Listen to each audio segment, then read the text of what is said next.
Fala guerreira, estamos de volta para dar continuidade aos nossos estudos de direito penal. E o nosso papo de agora é sobre crimes contra a vida.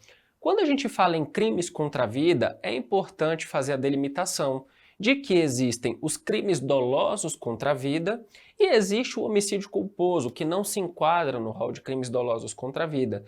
E isso gera bastante impacto, até por conta principalmente da competência e de alguns institutos que recaem sobre o homicídio culposo que jamais poderão recair sobre o homicídio doloso, como, por exemplo, o perdão judicial.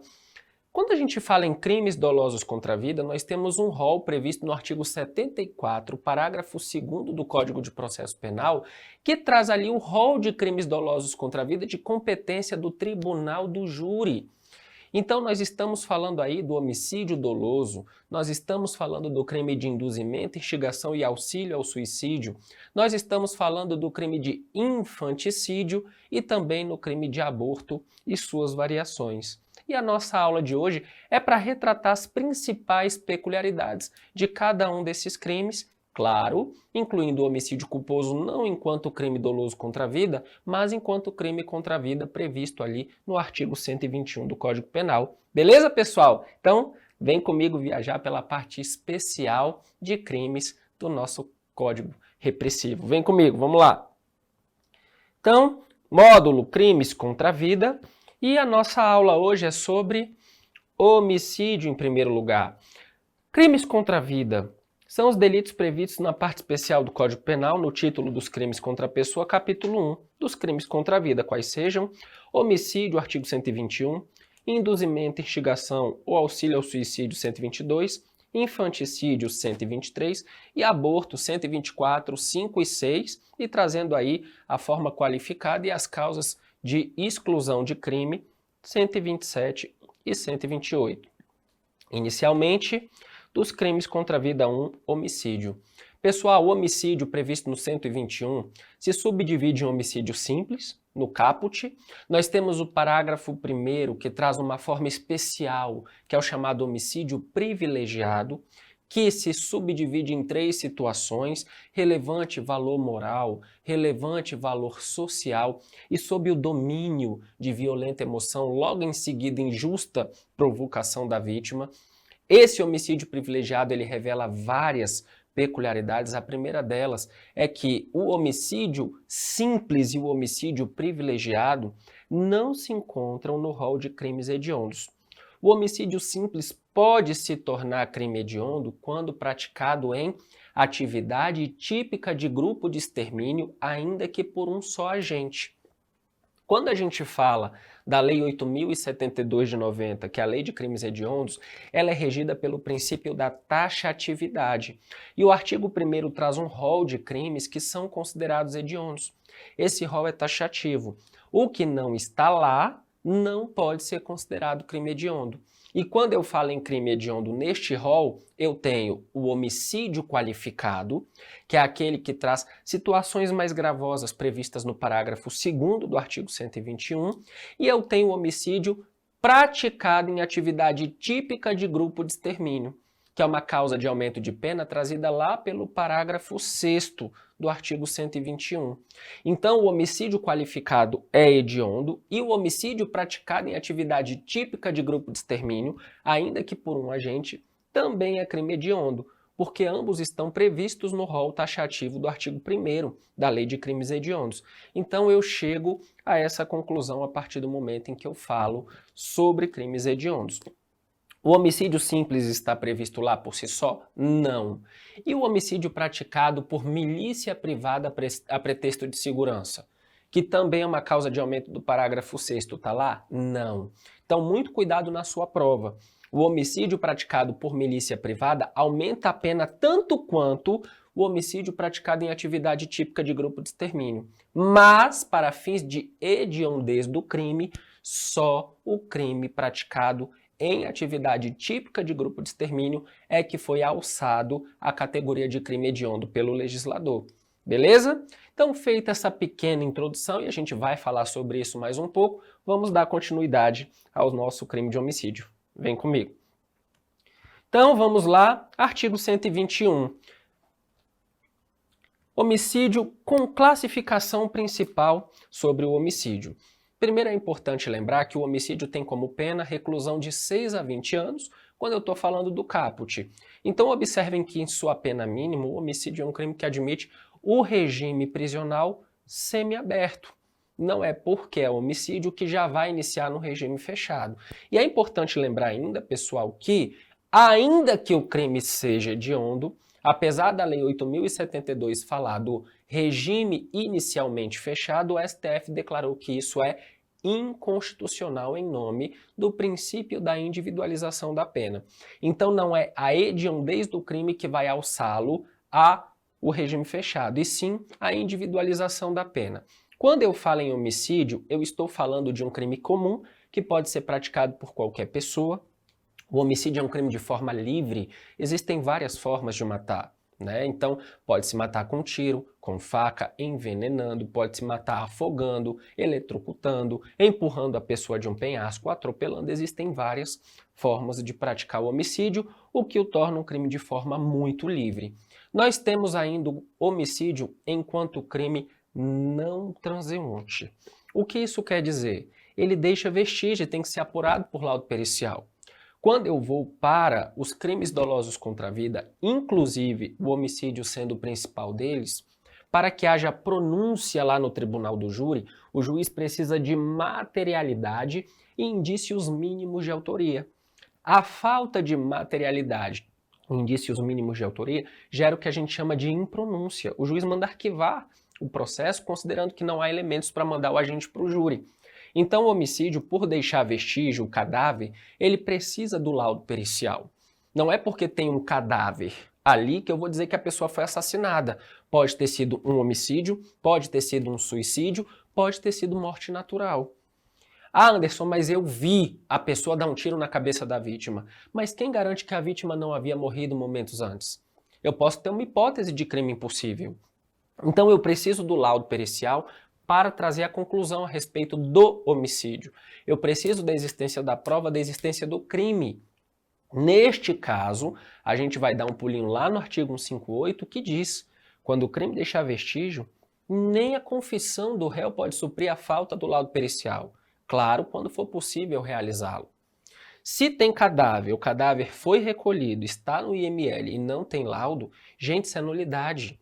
A professora Tassiana, que vai bater um papo com vocês em processo penal, deve explorar um pouco isso e falar que constitui nulidade, nos termos do artigo 564, inciso 2, a linha B do CPP, a falta de laudo pericial nos crimes que deixam vestígio. Então observe que, por sua natureza, o homicídio é um crime que deixa vestígio, ainda que na forma tentada. Então nós temos aqui um crime não transeunte que tem que ser apurado por laudo pericial, para atestar a existência efetiva do crime. Beleza? Então o homicídio é um crime comum, de forma livre, não transeunte, é um crime material, um crime de dano de resultado. Ele, para ser alcançado, exige um resultado naturalístico, que é a extinção da vida humana extrauterina, que é o objeto jurídico desse crime. E nós temos ainda que mencionar que o homicídio é um crime plurissubsistente. O que isso quer dizer? Ele tem várias etapas que são muito bem delineadas no iter criminis. Quando eu pego o iter criminis, cognição, preparação, execução, consumação, eu consigo claramente prever e analisar cada uma das fases do homicídio. O agente pensa em matar, prepara os atos executórios, inicia os atos executórios, e isso por si só já não traz o crime na forma consumada. Eu preciso que o verbo nuclear do tipo, o verbo matar, seja alcançado pelo agente para que ele responda pelo crime na sua forma consumada. O que isso quer dizer? Quero, mas não consigo. Tentativa de homicídio. Quero matar a vítima, mas não consegui porque a polícia chegou, ou porque eu errei os tiros, ou porque a vítima correu. Alguma coisa impediu o agente. Ele responde pelo homicídio na sua forma tentada. Lembrando que no homicídio a tentativa pode ser branca ou pode ser vermelha. Branca chamada também de incruenta e vermelha chamada de tentativa cruenta. Tentativa branca é quando vários golpes são desferidos e nenhum acerta a vítima. Ela sai ilesa. A tentativa vermelha já é aquela com sangue, é aquela que deixa a carne à mostra. Neste caso, o agente conseguiu acertar golpes na vítima, mas ele não conseguiu levá-la a óbito. Então, quando a gente vai para o artigo 14, inciso 2, que o juiz faz aquela mensuração de reduzir a pena de 1/3 a 2/3, ele vai levar em conta isso no homicídio. O quantum que o agente se aproximou de alcançar o resultado lesivo. Quanto mais perto do resultado lesivo, menor é a redução pela tentativa. Joia, pessoal? Então, o homicídio ele tem essa peculiaridade de também ser um crime plurissubsistente, porque ele é facilmente fracionado no iter criminis.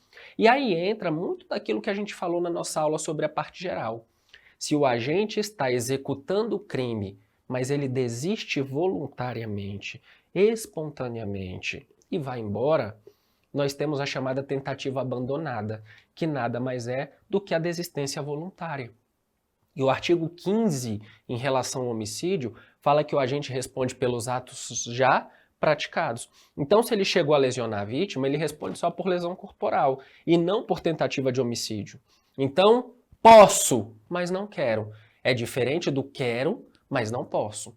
O quero, mas não posso, tentativa. O posso, mas não quero, desistência voluntária. O agente responde só pelo que ele já praticou. Beleza? Nós temos ainda em relação ao iter criminis no homicídio o arrependimento eficaz, que é quando o agente já exauriu os atos executórios, a vítima está agonizando e ele intervém de forma a salvar a vida da vítima. Ele pega a vítima, leva ao hospital, há uma intervenção médica e a vida da vítima é salva. Nesse caso, o artigo 15 também traz o instituto do arrependimento eficaz. Ele responde só pelos atos já praticados, pela lesão corporal, por exemplo. Então, tanto a desistência voluntária quanto o arrependimento eficaz se aplicam ao crime de homicídio e, neste caso, eles dão um prêmio para o agente, porque em vez de responder pela tentativa, ele passa a responder por um crime menos grave, pois ele responde só pelo que ele praticou, afastando o que a gente chama de animus necandi, que é a vontade de matar, a vontade de praticar o crime de homicídio. Joia, pessoal? Então, voltando ao que já falamos, aplica-se ao homicídio a teoria da ponte de ouro. Não se aplica da ponte de prata. O arrependimento posterior não é aplicável ao homicídio.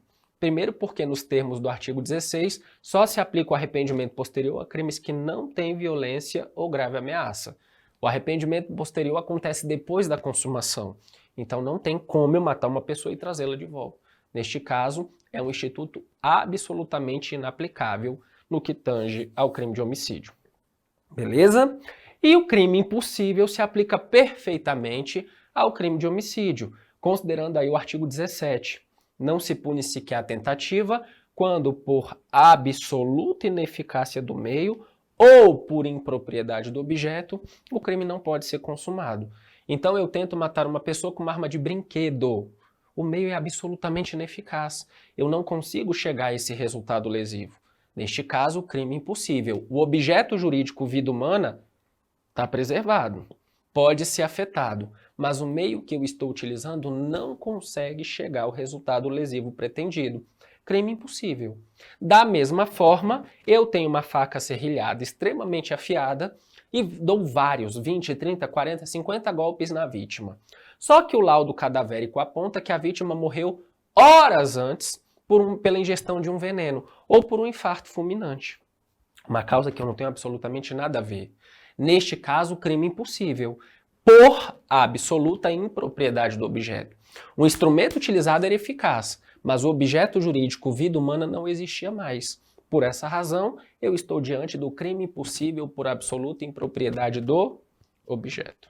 Joia? Então não importa a vontade do agente neste caso, mas sim a possibilidade de consumação do delito. Não adianta o agente querer se é impossível ele conseguir. Beleza? Vem comigo. Então, classificação principal sobre o delito eu tenho diversas. É um crime comum, é um crime material, um crime de dano, um crime de resultado, um crime não transeunte, um crime plurissubsistente, pois admite o fracionamento no iter criminis, dentre outros. Quando eu falo em autoria colateral e autoria incerta, a gente já até bateu um papo sobre isso também lá na parte geral. No homicídio, por exemplo, o que significa autoria colateral? A autoria colateral é quando dois indivíduos, A e B, se reúnem para matar uma pessoa sem que um saiba da existência do outro. Então, eles se reuniram ocasionalmente, um está numa extremidade e o outro na outra, sem saber que eles querem matar a mesma vítima. Tá? Se eles sabem, se os desígnios são comuns, nós temos concurso de agentes. Ambos responderão pelo homicídio da vítima na forma consumada. Agora, o que significa autoria colateral? O A está no canto dele e quer matar a vítima sozinho. O B está no canto dele e quer matar a vítima sozinho. A não sabe que B existe, B não sabe que A existe. Mas, ocasionalmente, ambos compraram 38 e querem matar a mesma vítima. Ambos disparam contra a vítima. A bala de A acerta a cabeça da vítima e leva a vítima a óbito. A bala de B transfixia o coração da vítima que já está morta. Houve uma hipótese de autoria colateral. Eu pergunto, qual a imputação penal a ser feita em relação a A e em relação a B? A, pessoal, vai responder pelo crime de homicídio consumado. Por quê? Porque o tiro que ele deu quando a vítima estava viva foi responsável por acertar a cabeça e levar a vítima a óbito. E B, tentativa de homicídio. Por quê? Porque quando B deu o tiro, a vítima estava viva. Ou seja, o meio era eficaz e o objeto jurídico era próprio. Contudo, quando a bala de B transfixiou o coração da vítima, ela já estava morta, por circunstâncias alheias à sua vontade. Quais? A havia atirado, o tiro havia acertado a cabeça e o tiro na cabeça é que tinha matado a vítima. Então observem que a imputação por essa autoria colateral é muito simples. A responde pelo ato provocado. Tiro na cabeça, matou a vítima. B responde pela tentativa. Queria matar, não matou. Por quê? Porque A matou antes. Mas quando a bala dele foi disparada, a vítima estava viva. E se a vítima já tivesse morta quando B tivesse atirado? Crime impossível, porque a vítima já estava morta. Absoluta impropriedade do objeto. Beleza? E quando eu falo em autoria incerta? Na autoria incerta, vamos lá. A atirou com seu 38. B atirou com seu 38. A vítima foi morta com um tiro de 38 na cabeça. 2 balas transfixiaram a cabeça da vítima. Vamos para o laudo cadavérico. Qual foi a bala que matou? A de A ou a de B? O laudo é inconclusivo. O laudo não consegue chegar efetivamente à resposta de qual das balas efetivamente matou a vítima. Neste caso, qual a solução encontrada? Pode ter sido a de A. Neste caso, ele responderia por consumado e B por tentativa.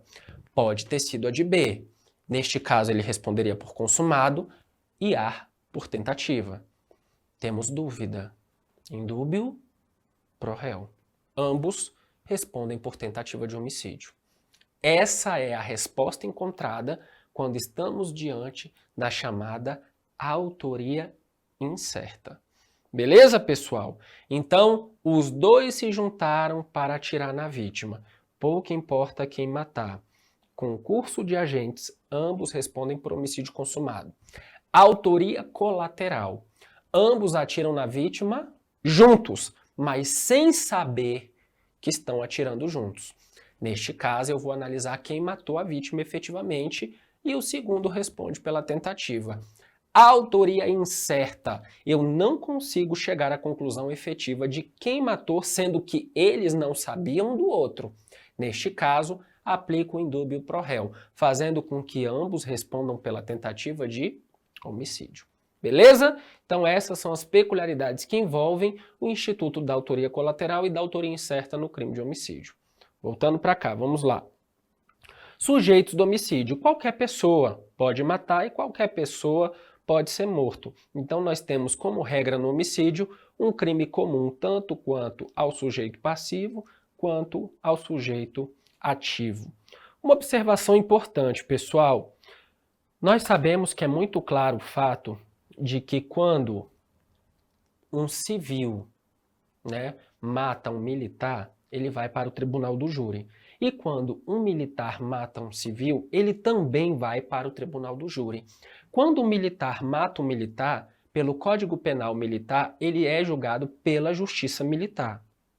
Contudo, pessoal, nós tivemos uma alteração no artigo 9º do Código Penal Militar e ficou determinado que quando houver execução da tal da GLO, né, a garantia da lei e da ordem, determinada aí pelo presidente da República ou pelo ministro da Justiça, e o oficial das Forças Armadas acabar matando um civil durante as missões de execução da GLO, suponha lá no Rio de Janeiro, nós tivemos aquelas intervenções em que oficiais do Exército acabaram assumindo os morros, acabaram invadindo em nome da garantia da lei e da ordem as missões de pacificação e que para isso acabaram atirando, né, revidando alguns tiros em relação à determinação dada pelo próprio presidente da República ou pelo ministro da Justiça. Nesses casos em que oficiais das Forças Armadas, a Aeronáutica, o Exército, a Marinha, acabam matando em nome da garantia da lei e da ordem nessas missões específicas, eles não vão para o tribunal do júri, tá? Eles são julgados pela Justiça Militar. Foi uma alteração que nós tivemos por meio de decreto, que inclusive isso tem sido bastante questionado. Tem sido questionada a constitucionalidade, porque a competência do júri é constitucional. E aí houve um decreto que alterou a legislação, trazendo a possibilidade da Justiça Militar julgar o militar naquela situação. Mas para a provinha é importante que vocês lembrem isso. Militar que mata civil é julgado pelo tribunal do júri. Nós estamos falando de crime doloso contra a vida. Contudo, pelo artigo 9º do Código Penal Militar, um militar que mata um civil, sendo esse militar das Forças Armadas, em missão de garantia da lei e da ordem, missão esta determinada ou pelo presidente da República ou pelo ministro da Justiça, não vai para o tribunal do júri. Ele responde perante a Justiça Militar. Beleza? Então essa informação é importante porque retrata aí uma questão de competência, apesar de ser uma matéria processual penal, é importante trazer esse ponto para que fique muito claro, já que retrata e tem muita afinidade aí com o crime de homicídio. Beleza? Voltando para a gente finalizar, objeto jurídico e material do crime de homicídio. Quando eu falo em objeto jurídico no crime de homicídio, eu tenho a vida humana extrauterina. Basta homem nascido de mulher, no caso ser humano nascido de mulher, para ser vítima no crime de homicídio. E é importante que o bebê, né, ele nasça com vida, porque se ele nascer morto, nós temos absoluta impropriedade do objeto. O feto nasceu morto e aí pegaram, jogaram ele no chão com o objetivo de matá-lo. Crime impossível. Aquele feto não podia ser sujeito passivo do crime de homicídio porque ele já não tinha vida. Então, para que haja o objeto jurídico, a proteção ali é da vida humana extrauterina. E o objeto material é a vítima contra quem se volta a ação homicida. É a pessoa que nasceu com vida e acabou sendo exterminada. Então, para que haja, né, a indicação, a tipificação do crime de homicídio, é necessária a prova de que a pessoa tenha nascido com vida. E a morte para fins penais é dada com a cessação definitiva das atividades cerebrais. Então, matou a pessoa, ela está internada, está entubada, o cérebro ainda está funcionando, a tentativa. Foi declarada a morte cerebral, nós temos o homicídio consumado. Então, qual o objeto jurídico do crime de homicídio? Vida humana extrauterina, fora do útero. E o objeto material do crime de homicídio? A pessoa contra quem a ação homicida, animus necandi, foi alvejada, teve direcionada aquela conduta. Beleza? Então, vamos encerrar esse primeiro bloco e a gente volta logo em seguida para falar mais um pouquinho ainda de crimes contra a vida. Até já!